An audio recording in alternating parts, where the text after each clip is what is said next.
నేను ప్రతి ఒక్కరికి చెప్తున్నానండి, ఆలోచించండి.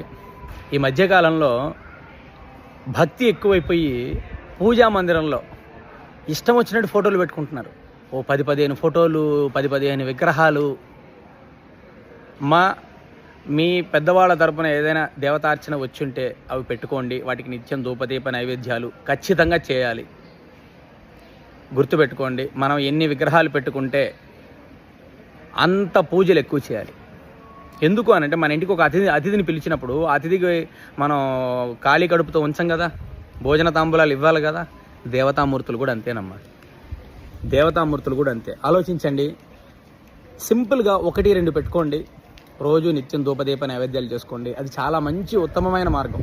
కులదైవం, ఇష్టదైవం ఫోటోలు పెట్టుకొని వాటికి పూజ చేసుకోండి. అంతేగాని భారీ ఎత్తున విగ్రహాలు, భారీ ఎత్తున ఫోటోలు పెట్టుకోవడం సమంజసం కాదు. 1-2 పెట్టుకోండి, మంచిది.